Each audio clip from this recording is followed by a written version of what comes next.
Era Navidad.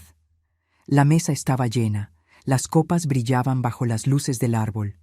Mi hijo levantó su vaso y dijo con una sonrisa que me partió el alma: por mi suegra, la única mujer que sabe lo que es sacrificarse por la familia. Las risas llenaron la sala. Casi 30 años de lucha después de que su padre nos abandonara. Casi 30 años de doble turno, de noches sin dormir, de renunciar a todo por él. Y ahora esto. Me levanté despacio, sentí cada milagro de mis 55 años en las rodillas y dije bien alto para que todos escucharan: entonces supongo que ella va a pagar el tratamiento de fertilidad de tu esposa. El silencio fue absoluto. Mi nuera se puso blanca como la nieve afuera. ¿Qué tratamiento? Saqué los recibos de mi bolso y los puse sobre la mesa. Lo que pasó después, yo jamás podría imaginar. Qué alegría tenerte aquí conmigo. Si estás viendo este video, te pido con mucho cariño que te suscribas al canal. Por favor, necesitamos mucho alcanzar 30,000 suscriptores. ¿Puedo contar con su ayuda? Estamos construyendo una comunidad hermosa de mujeres fuertes. Su presencia es muy importante y su apoyo es esencial para nuestro trabajo, para que sigamos contando historias como esta. Cuéntame también en los comentarios desde dónde nos está escuchando. Nos emociona saber hasta dónde llegan nuestras historias. Los recibos cayeron sobre la mesa de Navidad como bombas que nadie esperaba. Yo los había guardado en mi bolso durante semanas, sin saber si algún día tendría el valor de sacarlos. Pero cuando escuché a mi hijo Marcos levantar esa copa y decir esas palabras, cuando vi las sonrisas cómplices de todos en esa mesa, cuando sentí el peso de la humillación caer sobre mis hombros como una capa de hielo, supe que había llegado el momento. Los papeles se deslizaron por el mantel blanco, entre los platos de porcelana fina que yo nunca pude comprar, entre las copas de cristal que brillaban bajo las luces del árbol que yo nunca tuve dinero para decorar así. Valeria, mi nuera, fue la primera en tomarlos. Sus manos temblaban tanto que los papeles hacían un sonido seco, como hojas secas en otoño. Vi cómo sus ojos recorrían las líneas, cómo su rostro pasaba del blanco al gris, cómo sus labios se abrían sin emitir sonido. Eran falsificaciones bastante buenas, impresas en computadora con logotipos que parecían oficiales, suficientes para engañar a una madre desesperada que quería creer en su hijo. Pero yo había guardado esos papeles, sin saber todavía que eran falsos, solo sabiendo que algo no estaba bien. ¿Qué es esto?, preguntó Valeria finalmente, y su voz sonaba rota, como si alguien le hubiera apretado la garganta. «Tú dímelo», respondí, y mi propia voz me sorprendió por lo firme que sonaba, porque por dentro yo era un terremoto, por dentro yo era una casa derrumbándose. Valeria leyó en voz alta, tropezando con las palabras: Clínica de Fertilidad Esperanza Nueva, Tratamiento de Fertilización in vitro. Paciente, Valeria Méndez de Ruiz. 180,000 pesos. El silencio que siguió fue tan denso que podía sentirlo en la piel. Jimena, la madre de Valeria, la mujer que segundos antes era alabada como la santa de todas las madres, la mujer que supuestamente sabía lo que era sacrificarse por la familia, dejó caer su copa. El vino tinto se derramó sobre el mantel blanco como sangre, pero nadie se movió para limpiarlo. Todos miraban los papeles, luego a Valeria, luego a Marcos, como si estuvieran viendo una obra de teatro y no supieran cuál era el siguiente acto. «Yo nunca he ido a ninguna clínica de fertilidad», dijo Valeria, y ahora su voz subía de tono, se quebraba en los bordes. «Yo nunca he hecho ningún tratamiento. Yo ni siquiera sabía que existía esto». Se volvió hacia Marcos, y la forma en que lo miró me partió el corazón, porque era la misma forma en que yo lo miraba a él en ese momento. Con dolor, con incredulidad, con la sensación de que el suelo se abría bajo los pies. Marcos intentó tomar los papeles de las manos de Valeria. Sus dedos se cerraron alrededor del papel como garras, pero ella dio un paso atrás, alejándose de él como si de repente fuera un extraño. «No me toques», le dijo, y había algo en su voz que nunca había escuchado antes. Algo frío, algo final. Yo observaba todo esto desde mi lugar en la mesa, de pie todavía, porque no había podido sentarme después de levantarme para ese brindis que me destrozó. Sentía las miradas de todos sobre mí, la familia de Valeria, los primos, los tíos. Todos nos miraban como si fuéramos un espectáculo, como si esto fuera entretenimiento para su cena de Navidad. Y tal vez lo era. Tal vez toda mi vida ha sido un espectáculo para otros. La costurera pobre, la mujer abandonada, la madre sacrificada que trabajó hasta romper sus manos para darle a su hijo una vida mejor. Y ahora, la vieja tonta que fue engañada por su propio hijo.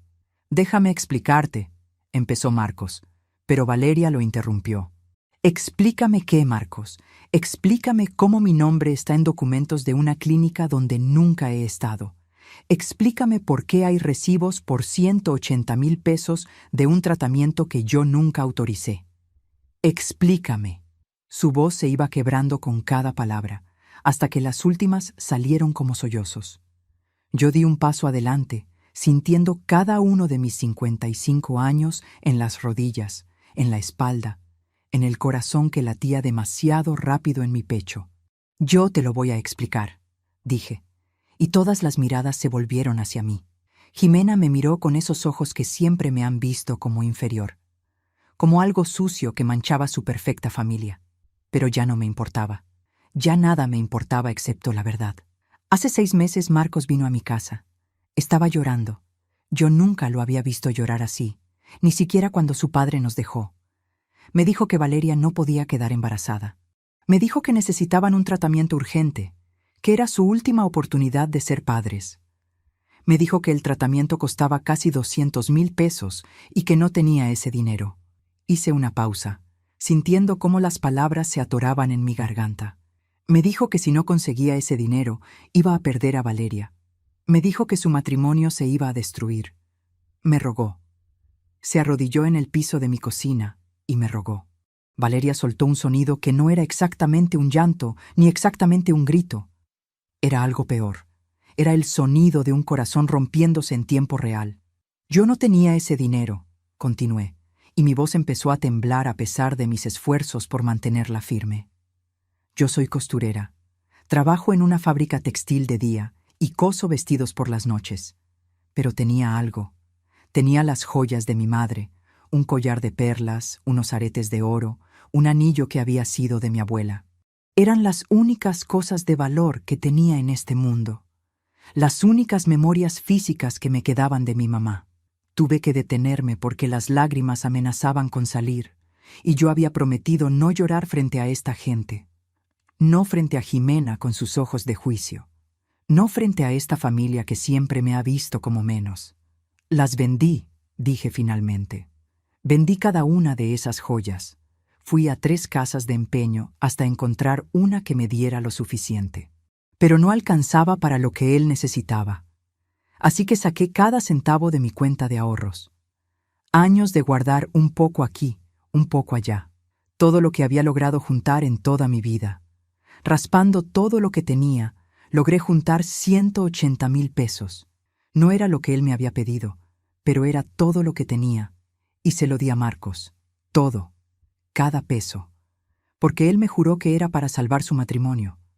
Me juró que le iba a contar todo a Valeria. Me juró que iban a hacer el tratamiento juntos. Me juró que esto era por el bien de ambos. ¿Cómo podía un hijo hacer esto a su propia madre? ¿Cómo podía mirarme a los ojos y mentirme así? ¿Qué había salido tan mal en mi crianza para crear a un hombre capaz de esto? Pero lo peor aún estaba por revelarse. ¿Seguirás conmigo para descubrir hasta dónde llegaba la mentira de mi hijo? Me llamo Irene. Tengo 55 años y toda una vida de trabajo en estas manos que ahora temblaban sosteniendo el borde de la mesa. Soy costurera, aunque esa palabra no alcanza a describir lo que realmente soy.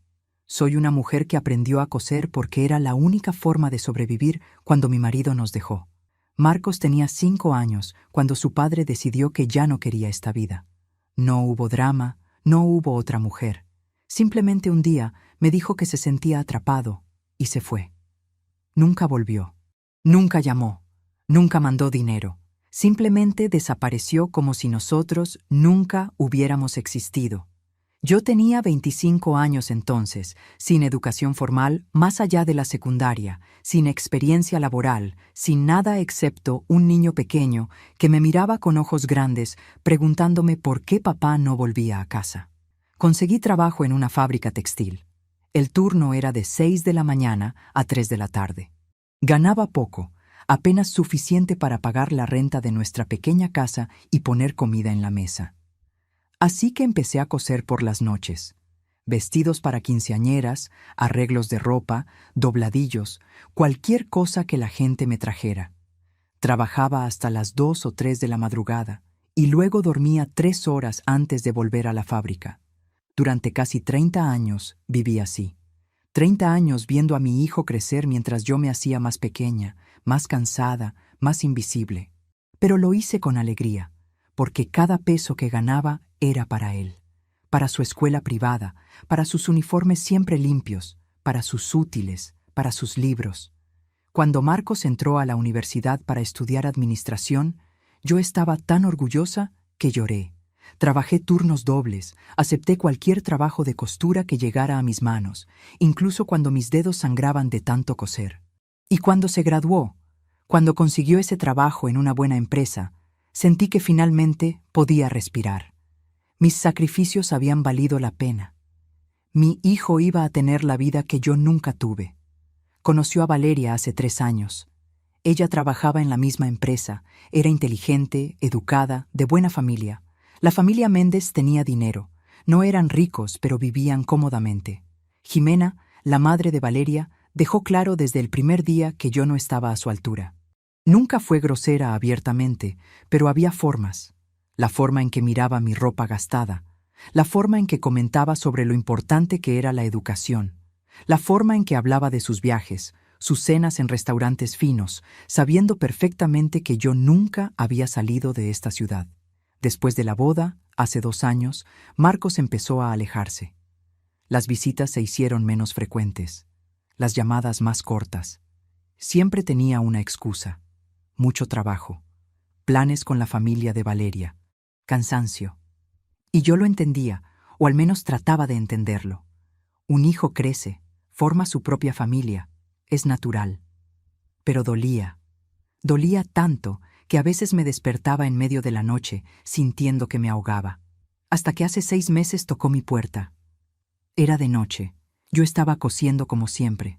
Cuando abrí, vi a mi hijo llorando. No lo había visto llorar así desde que era niño. Me dijo que necesitaba hablar. Me dijo que su matrimonio estaba en crisis.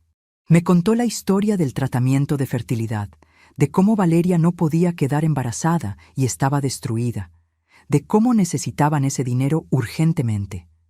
Me mostró papeles de la clínica, cotizaciones, recibos que parecían tan reales.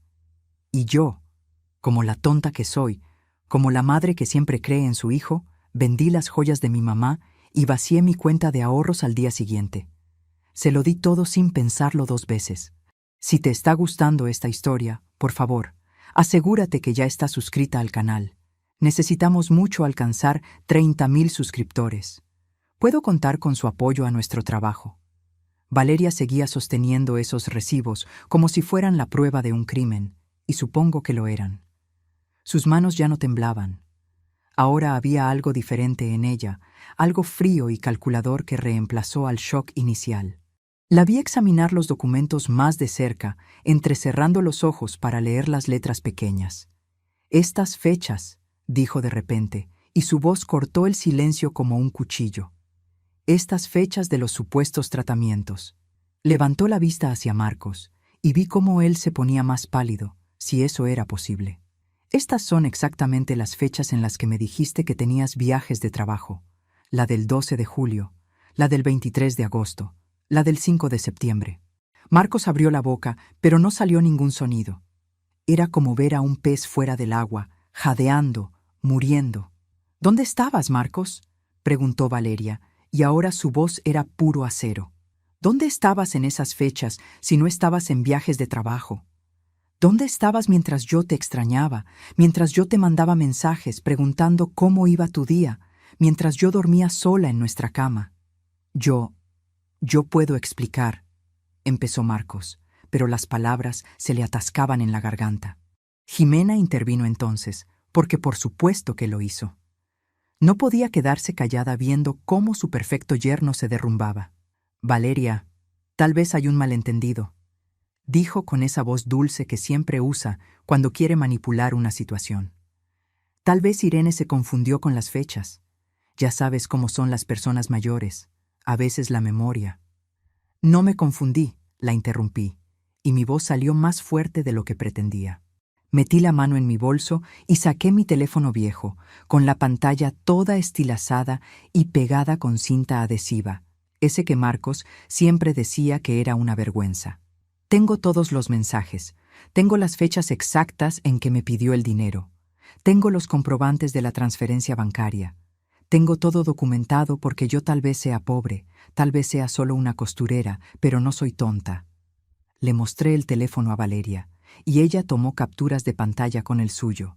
Vi cómo sus dedos volaban sobre la pantalla, guardando cada prueba, cada mentira de Marcos convertida en evidencia digital. Voy a verificar esto, dijo Valeria de repente, mirando los recibos con más atención. Aquí dice que el doctor responsable es el doctor Héctor Villalobos, con cédula profesional. Sacó su propio celular y empezó a buscar. Voy a verificar el registro de ese médico en el sitio del colegio médico ahora mismo. Sus dedos se movían rápido sobre la pantalla mientras todos la observábamos en silencio. La tensión en la habitación era tan densa que podía cortarse con un cuchillo.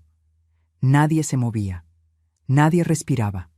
Solo se escuchaba el sonido de Valeria tocando la pantalla de su teléfono.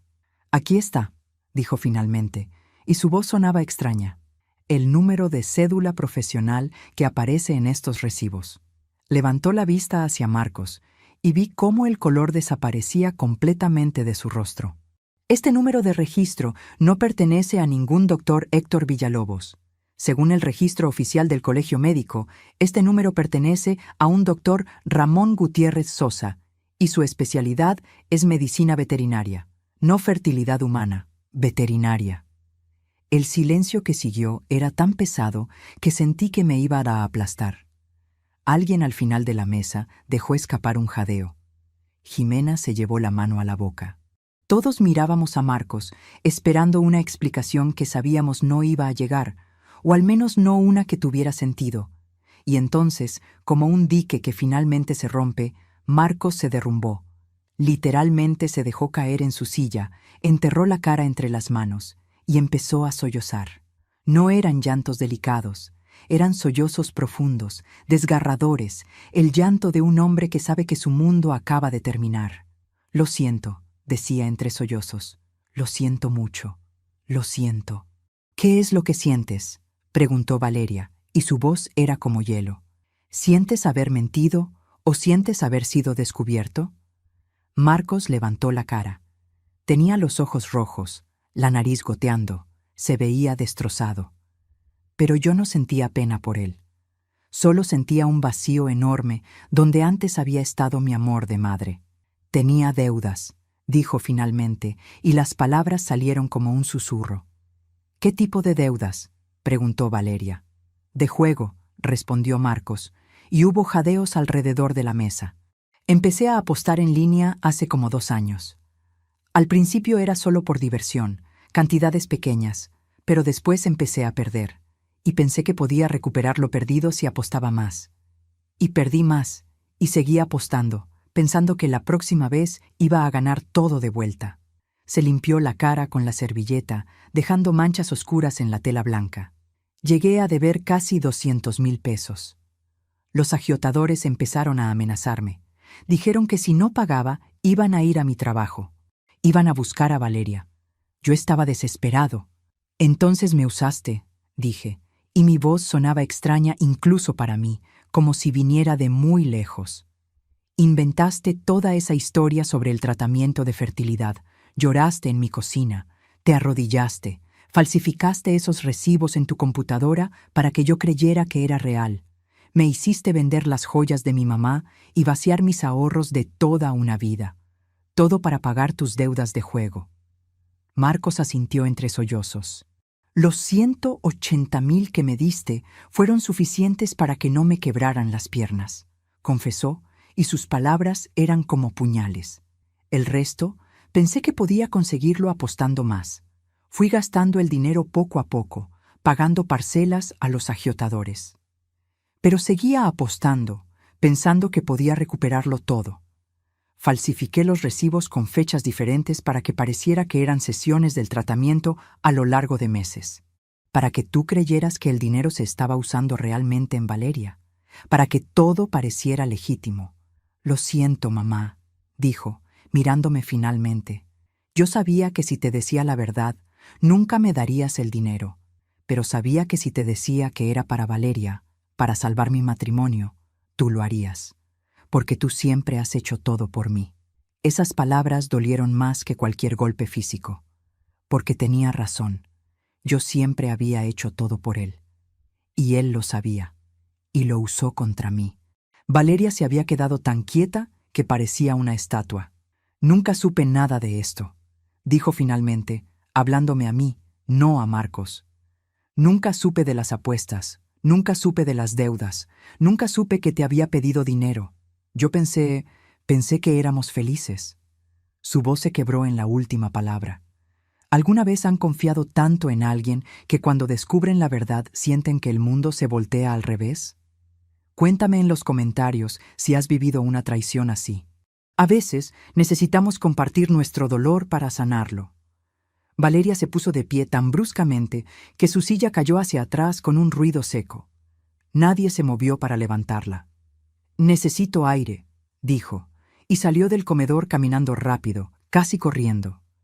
Yo la seguí sin pensarlo, dejando a Marcos sollozando en su silla, dejando a Jimena con la boca abierta, dejando a toda esa familia perfecta contemplando las ruinas de su cena de Navidad.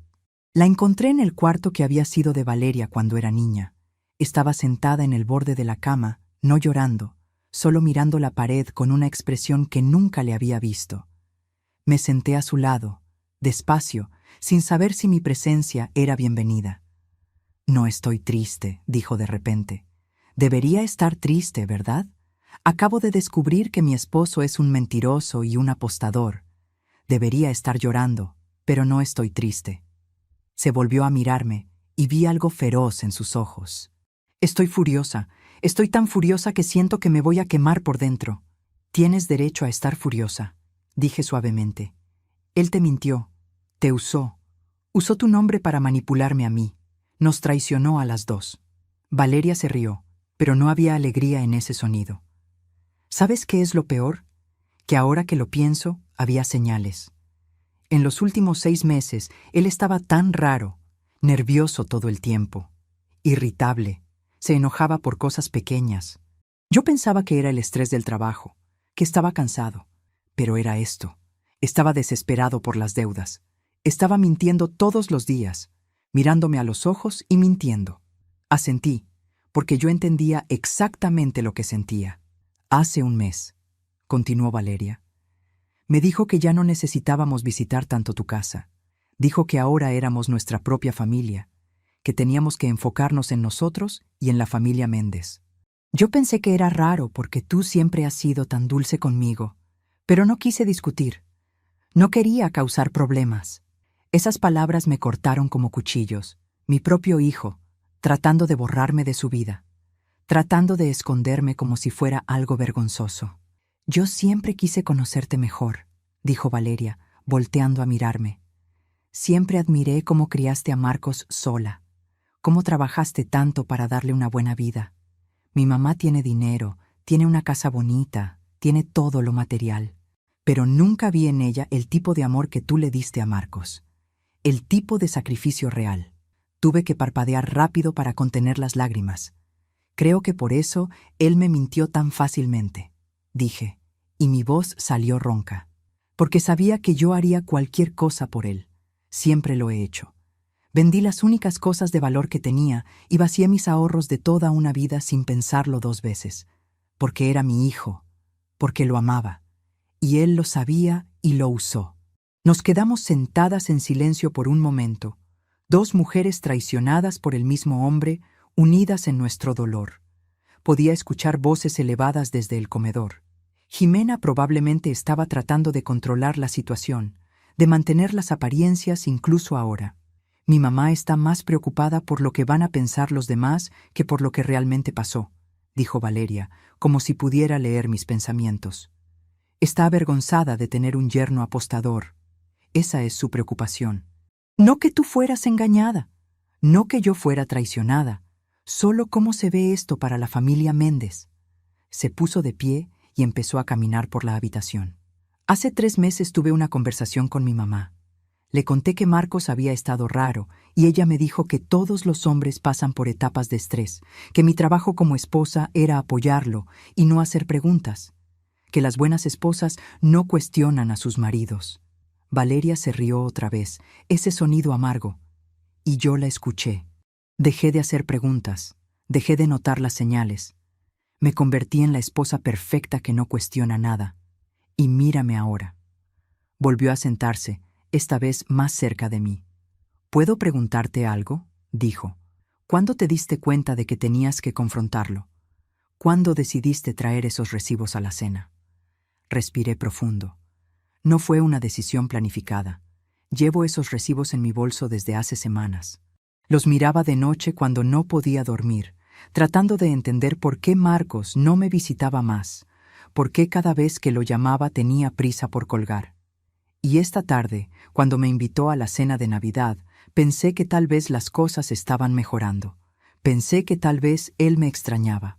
Pero cuando llegué aquí, vi cómo me miraba tu mamá. Vi cómo Marcos evitaba sentarme cerca de él. Vi cómo todos en esta mesa me trataban como si fuera invisible, como si fuera un estorbo que había que tolerar por educación. Y cuando levantó esa copa y dijo esas palabras sobre tu mamá, algo en mí se rompió. Ya no podía seguir callada. Ya no podía seguir siendo invisible. Valeria tomó mi mano, y su toque era suave pero firme. No eres invisible para mí, dijo. Y lo que pasó aquí hoy, tú exponer la verdad, fue lo más valiente que he visto en mucho tiempo. Abajo, escuchamos pasos en las escaleras, una voz masculina que no era la de Marcos, el padre de Valeria.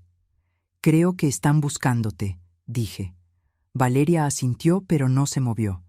No quiero bajar, no quiero ver a Marcos. No quiero escuchar a mi mamá diciéndome que debo perdonarlo, que debo pensar en el matrimonio, que debo ser la mujer más grande y olvidar todo esto. Entonces no bajes, dije. Quédate aquí el tiempo que necesites. Pero ella se puso de pie, enderezó los hombros. No, voy a bajar, porque esto no se ha terminado. Él te debe dinero a ti, te debe una disculpa a ti, y yo voy a asegurarme de que lo sepan todos. Bajamos las escaleras juntas, Valeria y yo, y había algo poderoso en caminar lado a lado con ella, en saber que no estaba sola en esto.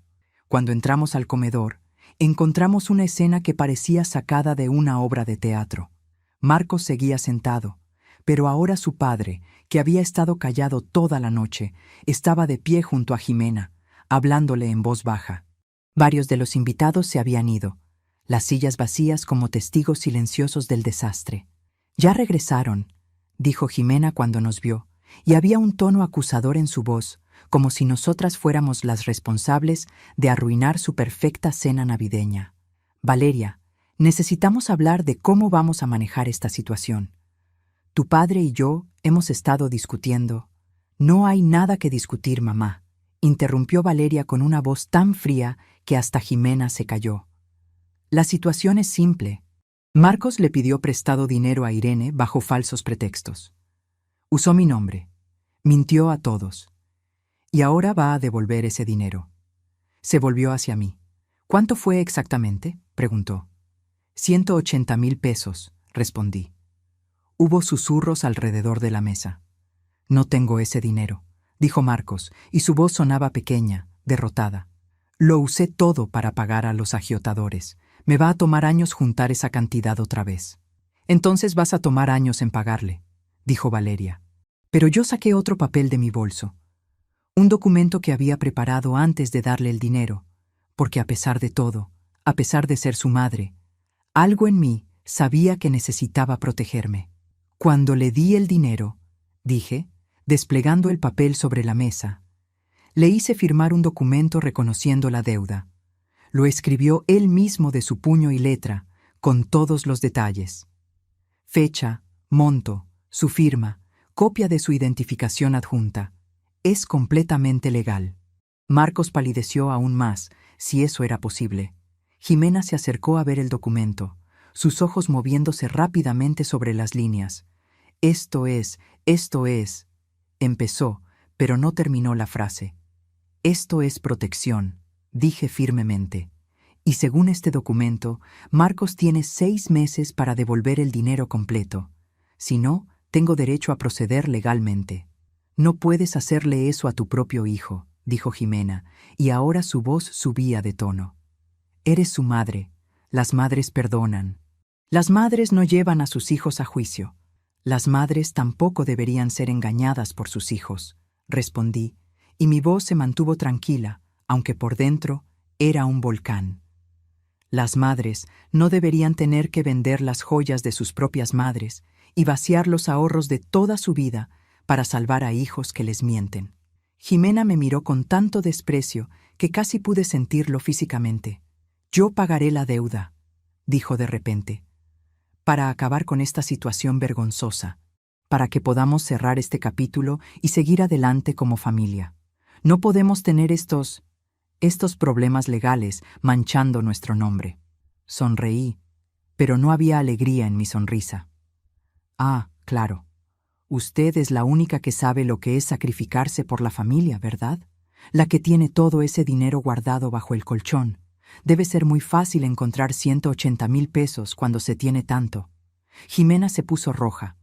No veo por qué tienes que ser ¿tan qué? Pregunté. ¿Tan pobre? ¿Tan ordinaria? ¿Tan poco refinada? Dígalo, Jimena. Diga lo que realmente piensa de mí. Diga lo que ha pensado desde el primer día que su hija se casó con mi hijo. El padre de Valeria, Roberto, habló por primera vez en toda la noche. Jimena, creo que es suficiente. Se volvió hacia mí con una expresión que parecía genuinamente apenada. Irene, lamento mucho todo esto, y tiene toda la razón en exigir que le devuelvan su dinero. Jimena lo fulminó con la mirada, pero Roberto continuó.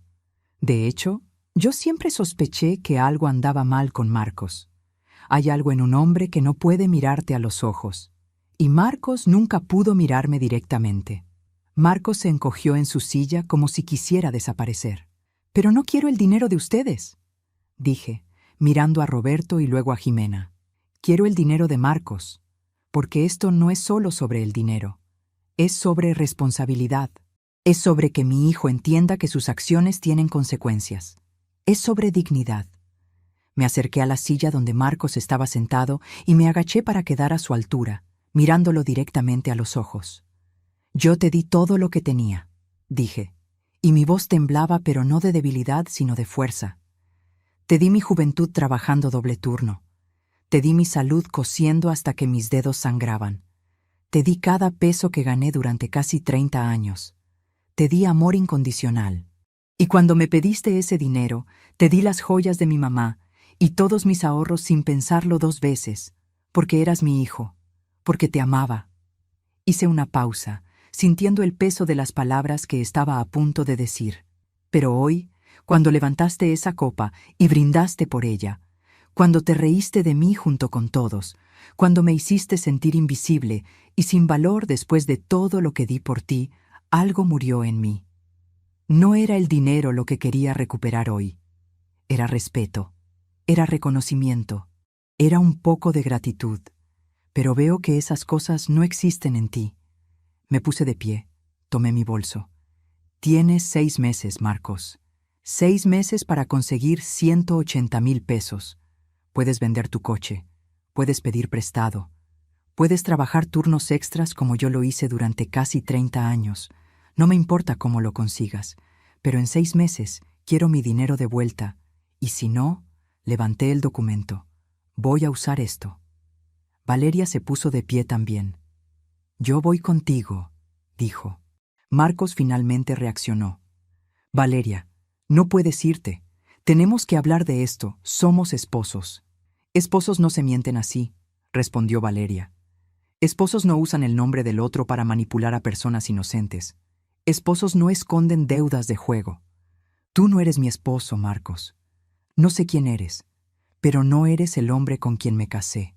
Tomó su abrigo del respaldo de una silla.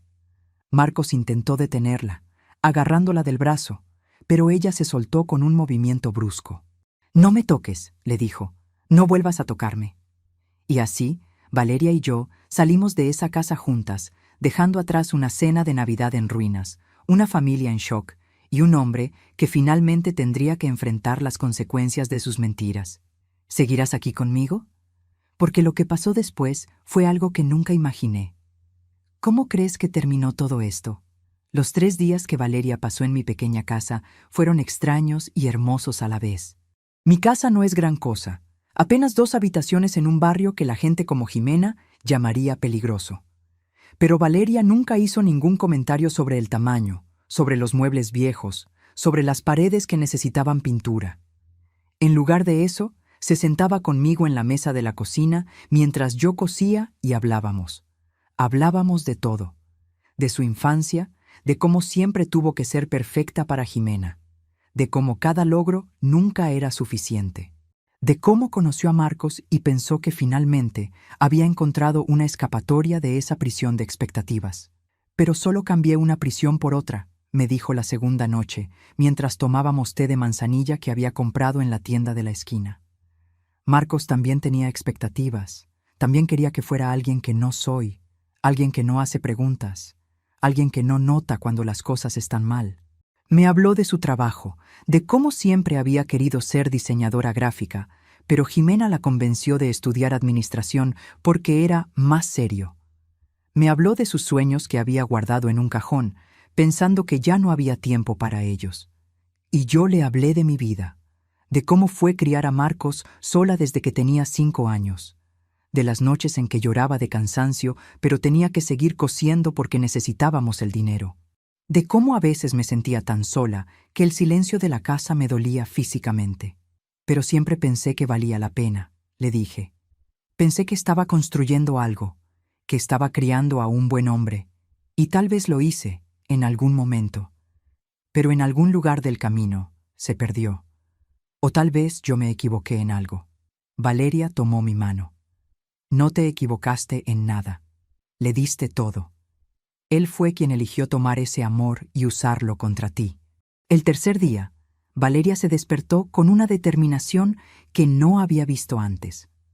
Me voy a divorciar, anunció durante el desayuno. Ya tomé la decisión. No puedo seguir casada con alguien que me mintió así, que te mintió así, que es capaz de falsificar documentos y usar mi nombre sin mi permiso. ¿Estás segura?, pregunté, aunque ya sabía la respuesta. Completamente segura, respondió. Y voy a volver a la casa de mis papás por ahora, solo hasta que encuentre mi propio lugar. Pero quiero que sepas que esto no es un adiós, quiero seguir viéndote. Y cumplió su palabra. Cuando volvió a la casa de los Méndez y anunció su decisión de divorciarse, Jimena montó un drama que probablemente se escuchó en toda la cuadra. «¿Qué van a decir las personas?», gritaba. «¿Qué va a pensar la familia? El divorcio es una vergüenza, tienes que perdonarlo, tienes que ser la mujer más grande». Pero Roberto, para sorpresa de todos, apoyó a su hija. «Jimena», le dijo a su esposa, «nuestra hija fue traicionada. ¿De verdad te importa más lo que digan los demás que la felicidad de Valeria?». Valeria me contó todo esto por teléfono esa noche, y podía escuchar tanto alivio en su voz. 2 semanas después de la cena de Navidad, Marcos tocó a mi puerta. Era tarde, casi las 10 de la noche. Yo estaba cosiendo, como siempre.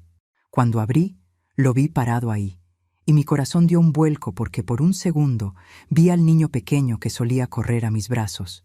Pero ese niño ya no existía. «Necesito hablar contigo», dijo. No lo invité a pasar, pero tampoco cerré la puerta. Nos quedamos ahí, en el umbral, con el frío de enero entrando. «Valeria no me contesta las llamadas», dijo. «Necesito que hables con ella. Necesito que le digas que puede volver, que vamos a arreglar esto». «No voy a hacer eso», respondí simplemente. Mamá, por favor. Y ahora su voz subía de tono. Tú arruinaste mi matrimonio. Si no hubieras sacado esos recibos, si no hubieras hecho ese escándalo en la cena, Valeria nunca se habría enterado. Estaríamos bien. Esas palabras me golpearon como puños. ¿Entonces es mi culpa?, pregunté, y mi voz era peligrosamente tranquila. ¿Es mi culpa que mintieras?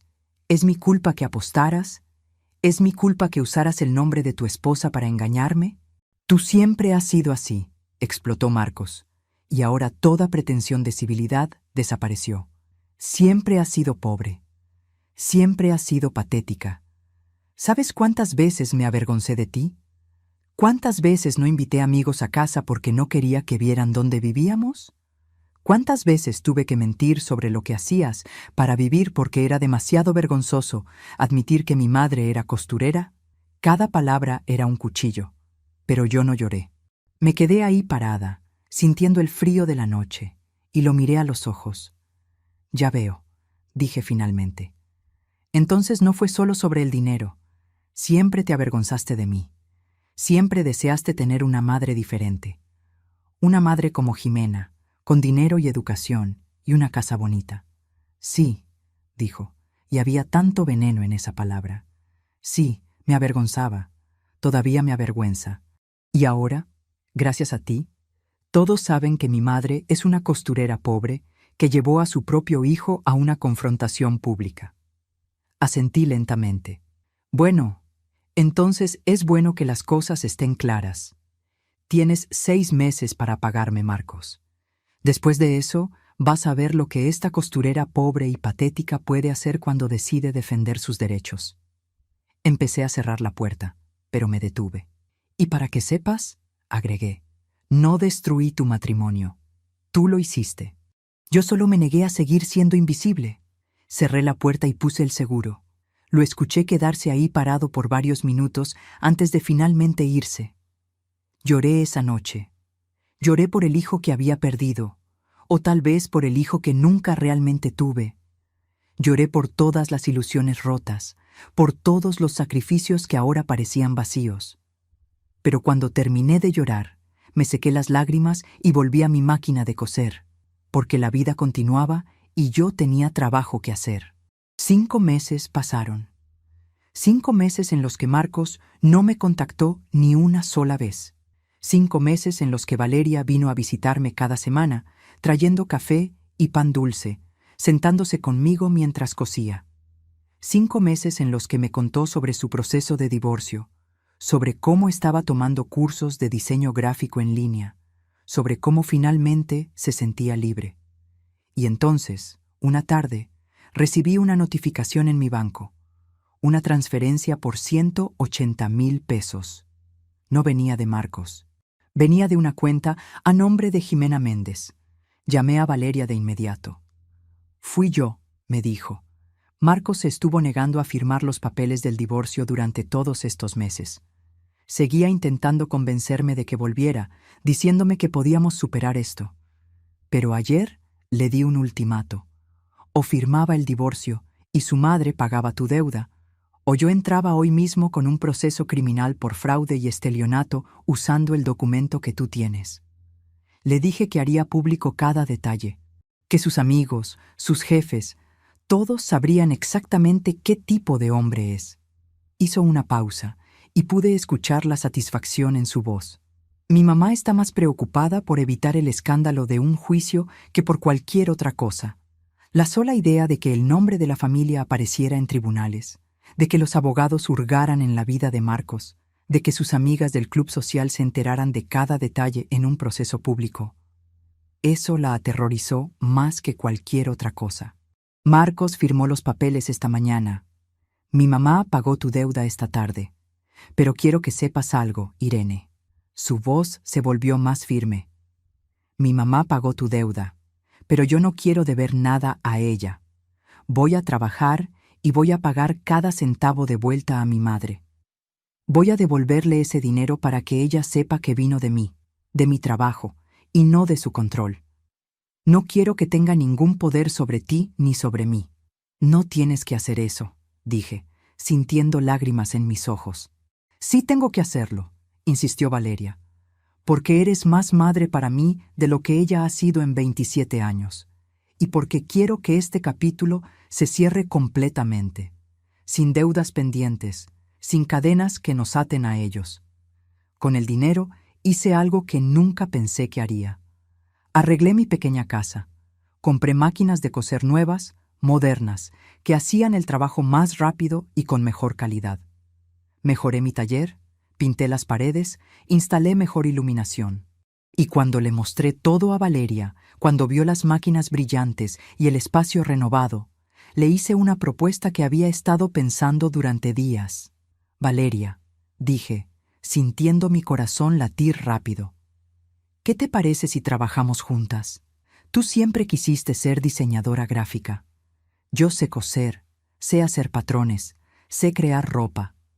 Tú podrías diseñar en la computadora, manejar las redes sociales, el marketing digital. Yo podría enseñarte todo lo que sé sobre costura y confección. Podríamos hacer ropa personalizada, vestidos únicos. Podríamos construir algo juntas, algo que sea solo nuestro. Valeria me miró con los ojos llenos de lágrimas. ¿Hablas en serio?, preguntó. Completamente en serio, respondí. Sería una sociedad, 50 y 50. Tu creatividad y tu conocimiento digital con mi experiencia y mis manos. ¿Qué dices? Valeria lloró cuando aceptó. Nos abrazamos en ese pequeño taller renovado.